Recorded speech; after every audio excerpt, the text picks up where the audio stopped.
What's happening, everyone? Today I want to discuss something that not a lot of people would consider for their home gym, and that is a yoke. Now, the cool thing about a yoke is that it has the same versatility as a power rack or a squat stand, and then a few extras. Now, this is a Rogue yoke. It is a 2x3 steel system with west side hole spacing, so you can buy the Infinity series components or accessories for this. For example, this is a Matador. This is used for dips.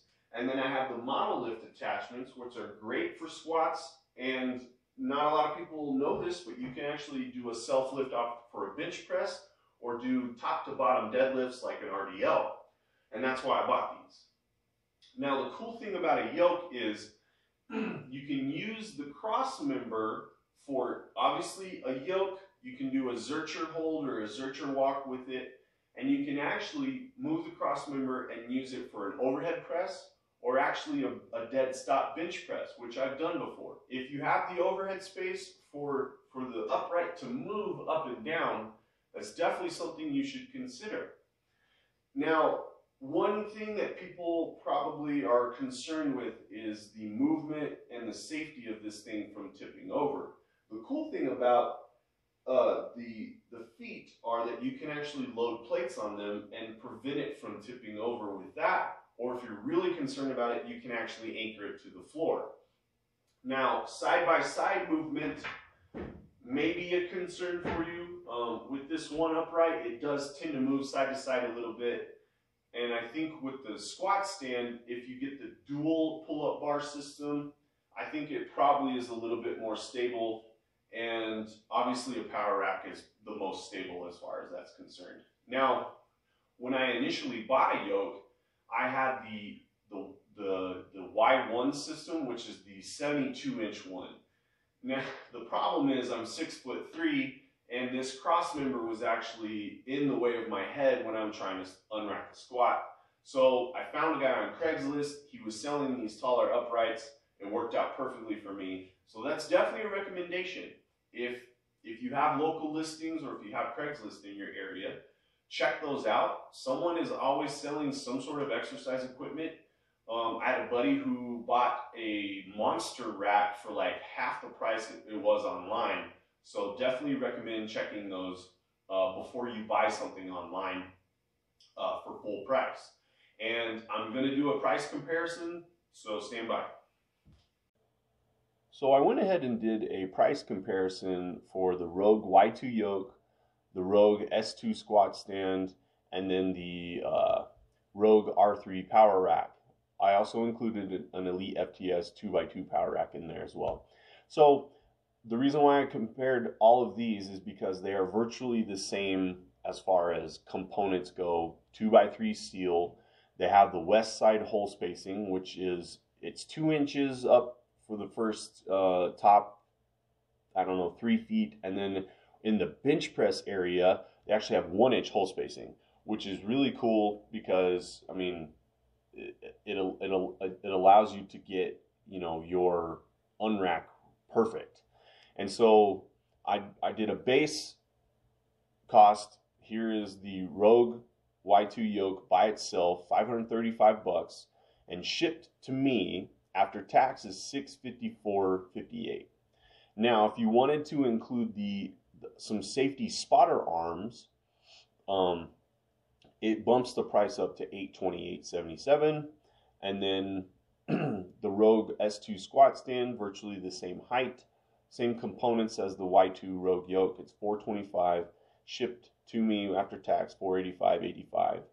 And then I included the safety spotter arms as well, and that makes it $660 and 3 cents, right? So pretty much, like $160 difference here. And then I included the Rogue R3 power rack. That is a 2x3 system, west side hole spacing, and then it also has the tube spotter arms, which are apparently a little bit better as far as being a safety catch, because if you drop the barbell, they tend to absorb a little bit more shock and won't damage your barbell. And base price is $695, and then shipped $134. That's virtually the same price as a Yoke, a Rogue Y2 Yoke with safety spotter arms, $828. I mean, we're talking, a little less than $30 difference. Now, I included the Elite FTS 2x2 power rack because it has west side hole spacing. It's 24 inches deep, safety spotter arms. It's virtually the same as a Rogue R3 power rack, except it's not 2x3 steel. Base price is $764 and 10 cents, and I got a shipping quote, and their shipping cost was $705.40. That puts the grand total at over $1,400. Now, I love Elite FTS, and their products are amazing, but they got to step their game up with their shipping costs, because that's, almost $600 more. Now, obviously, there are other manufacturers that offer squat stands and power racks, and the reason I didn't really include those is because, like, for example, my brother has a Titan Fitness squat stand, and now it's perfectly fine for someone who really isn't that serious about their lifting, or for someone who doesn't live in a humid climate. The reason I say that is because the powder coating on that Titan Fitness rack is considerably different than my Rogue Yoke that I have. The powder coating on that is very, very frail in comparison to the Rogue one. It chipped really easily, I noticed, and the welds are fine. They're not perfect, and I think the steel would be holding up just fine, but I think the powder coating is the one thing that I saw a difference in, and so that's why I don't really recommend the cheap stuff, mainly just because, like, especially if you're a garage gym owner, the humidity level, especially on the coast, I think would definitely be something that you should consider. And so, like, a major selling point for the Yoke, obviously, is you can remove the cross member and actually store the uprights up against a wall or something. So if you want to park in your garage, you certainly could. The Yoke is movable and mobile, and I think that's the key reason why I think you should really consider it.